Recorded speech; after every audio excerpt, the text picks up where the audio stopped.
Letters from the Front, Part 17, by CZS 5056.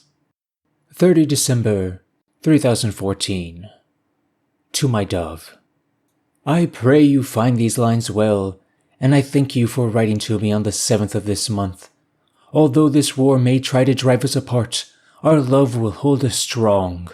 Although the light years between us are many, you are with me every night in my dreams here on Derjer. Your golden hair radiates warmth and love in a planet that seems to only exist in cold and suffering. Since you sent me the small hologram of you, all of my thoughts have been what we'll do when I return to your loving embrace. The local Mixia inhabitants on Derjer told us that the sun is a star they call Keki, or Lover's Hope, as it is situated where the heart would be, in Mixia's body and their constellation of Lork. According to their legends, their Lork was the most handsome Mixia, who was to marry the love of his life, Khaleesi, when his bride caught the lustful eye of their king god, Mix. Envious of Lork, Mix went to Khaleesi while Lork was tending to the fields to persuade her to join him on their sacred mountain. But Lork returned from the fields, and enraged by the god's attempts to take his bride to be away, Lork and Mix clashed for 2 days. Into the second night of the battle, Khaleesi was struck by a stray stone and fell. Ashamed of what they have done, both vowed to never love another Mixia for as long as there were days left for their worlds. Mix then took to the stars above and moved them into her likeness, forming the constellation Khaleesi. Lork then begged Mix to do the same for him, so he may once more be with his bride-to-be. Mix told him that he would if Lork would stay true to his vow for the rest of his days, and Lork agreed. The days were many, and after many seasons had come and passed, it came time for Lork to die. On his deathbed, Lork cried out, "Mix, I have been true to my vow, and now demand to be reunited with my Khaleesi, who is sweeter than nectar, whose memory is more intoxicating than the strongest of wines, and whose warm embrace has been the only thing I have longed for over these many days I have been blessed to have." Mix became honor-bound to honor the agreement, and Lork was then, as well, had his image made in the stars. So now, every 43 days the 3 moons line up in just the precise moment for Lork and Khaleesi to share their embrace. Son of my life, you bring me hope, warmth, love, and compassion in a place where it is too easy to give in to despair, hatred, brutality, and tagging barbarity. The thoughts of being in your embrace once more, like Lork and Khaleesi, is what brings me through my days. I also wish you a happy new year, and I only regret not being home to kiss you at midnight this year. I pray that 3015 will bring an end to this horrid war, and allow me to return to your warm, sweet embrace. Son of my life, Specialist Charles Fisher, 42nd Mechanized Infantry Division, United Earth Army. Part 18. First day of the 2nd month, in the 5th year of the reign of High Counselor Garen the Mighty of the Tagan Empire. Dear Mum, I don't know how much more of this I can take here on Derjer. Yesterday, I lost Carius in the latest human assault that we just barely managed to avoid turning into complete disaster. They came at us with what seemed like everything they had. They blasted us with artillery day and night for what seemed like eons before they launched their assault. They stormed No Beans Land with their armored carriers and armored fighting vehicles, and they came at us with their rifles and a gun that seems to shoot death over an area. I think I overheard one of them refer to it as a shotgun. They even came at us with knives, ready to stab us to death if we were willing to stand and fight. I must have killed 3 of them myself, and probably injured another 2 or so before I was able to fight my way back to safety. Carius was not so lucky. He was lost when hit with one of the shotgun blasts and dropped dead in an instant. He haunted my dreams last night, and I feel as if he will haunt my dreams for years to come. I fear this battle is coming to an end soon, and not in a victory for us. It seems as if almost every day we give up land somewhere on this forsaken planet of death. The food and water are running low, since their supply lines are constantly being attacked, and we are continuously hungry, thirsty, tired, and just overall miserable. It is true that the hardest thing for a warrior to do is retreat, and it fills me with shame every time I am ordered to fall back during an assault. I am willing to accept everything that happened here because Tagans die in war all the time, and having nothing to eat at times except mud was to be expected in large conflicts like this.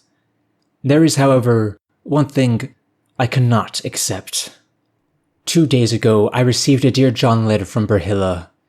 In my time fighting for the Empire, she has found another male to meet with, and wrote to me informing me not to write to her anymore, since she will take the letters and burn them before reading to keep our relationship a secret from her new mate.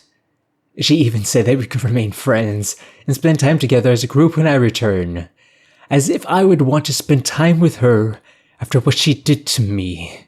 And to think I had asked that whore to marry me before I left and she agreed. I guess that just goes to show that very few people can be trusted in this day and age. In her letter, she said that she waited a month, but that she had needs that I couldn't fulfill while I was fighting in the war effort. Her new mate is apparently some rich banker named Jurify Lurvi from Burnco. I'm sorry for everything, and I want you to know that I love you. I'm sorry for not listening when you pleaded with me to go hide when the conscription notice came. I'm sorry for being such an idiot and thinking that Berhilla would wait for me until I returned. I'm sorry for thinking that this would be over quickly. I'll seek Curious' forgiveness for not doing more to help him when I see him in the afterlife. Your loving son, Merildon, 5th Infantry Division, Tagan Army. Private Merildon Zalor would go on to jump out into no man's land alone the day after mailing the letter in a one-man suicide attack. The battle would end in a Tagan and Orak defeat 18 days later. Part 19. Timeline of Events. 25th January, 3015. Battle of Jerjer ends in human Nera victory. 26th January, 3015. Human attempts to publicly arm the Perseus Confederacy fail after fear that accepting weapons would allow Earth to have a say in the dealings of the Perseus Confederacy and lead to eventual colonization. 3 February, 3015. Perseus Confederacy gained de facto independence after the last Tagan armies leave to fight the Narans. 25 July, 3015. First Battle of Eri begins when an Orak fleet arrives. After heavy casualties in the initial assault, a landing site is secured. 17 August, 3015. Captain Theodore Adams, only grandson of President George Adams, is killed by a low-altitude bombardment in the Battle of Eri. President Adams is devastated at the loss and does not seek a second term in office. 1 September, 3015. Earth suffers defeat at the Battle of Eri. 27 September, 3015. Disaster of Lexi. A Neran fleet is intercepted while in transit to their offensive at Feldo by a Tagan fleet. An estimated 14 million are lost out of the initial 17,540,000, with a disproportionate loss to the lower-cased combat arms. Neran warships were slow to respond, as ship captains felt it was their duty to guard the higher-cased officers. This leads to the crippling of Neran efforts on Feldo and their eventual defeat. Anti-war sentiment grows, as well as resentment towards the government being viewed as not caring about the lower castes. 1 December, 3015. Second Battle of Eri begins with the arrival of a human fleet. 4 March, 3016. Second Battle of Eri ends in human victory. The Auric people suffer heavy losses. 17 March, 3016. Orak holds elections after a vote of no confidence. Prime Minister Keki Elbi loses and is removed from office.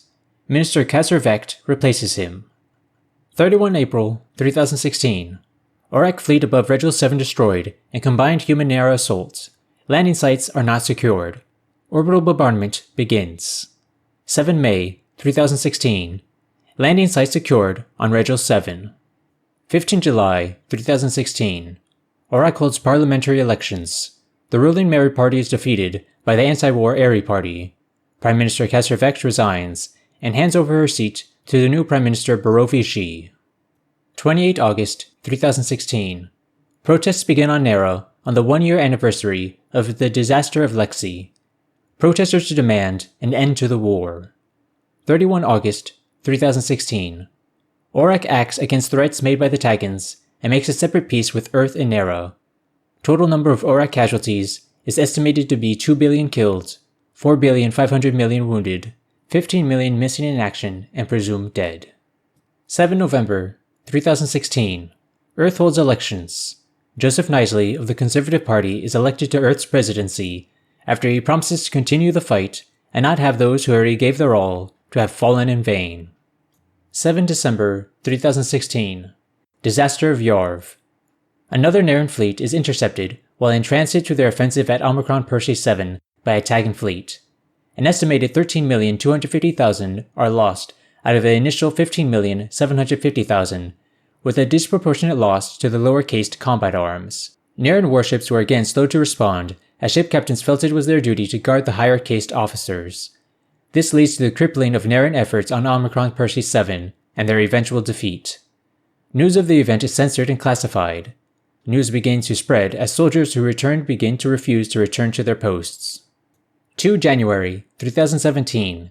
Anti-war sentiment continues to grow, as well as resentment towards the government being viewed as not caring about the lower castes.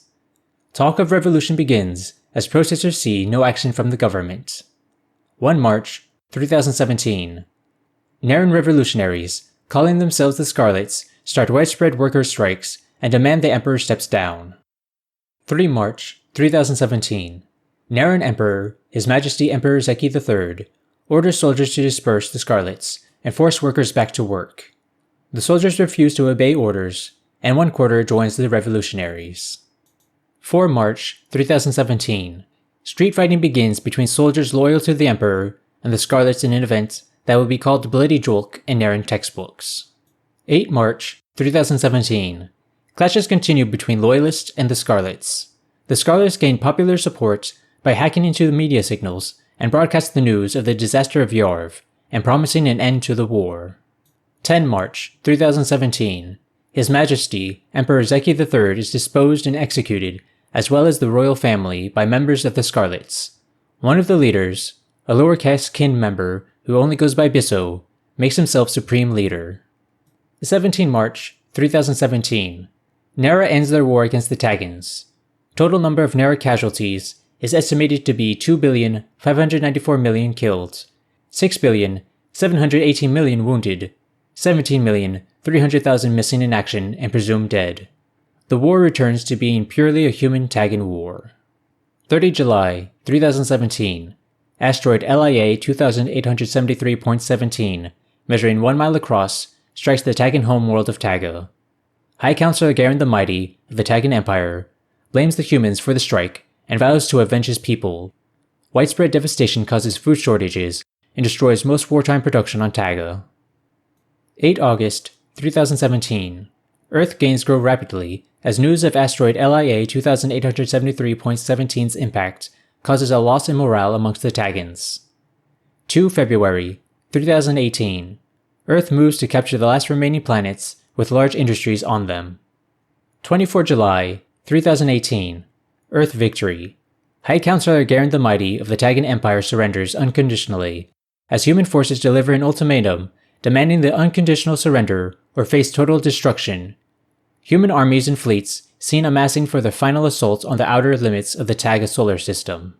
Total number of Tagan casualties is estimated to be 7,897,000,000 killed, 20,215,000,000 wounded, 37,600,000 missing in action and presumed dead. Total human casualties is estimated to be 5,107,000,000 killed, 11,314,000,000 wounded, 5,970,000 missing in action and presumed dead.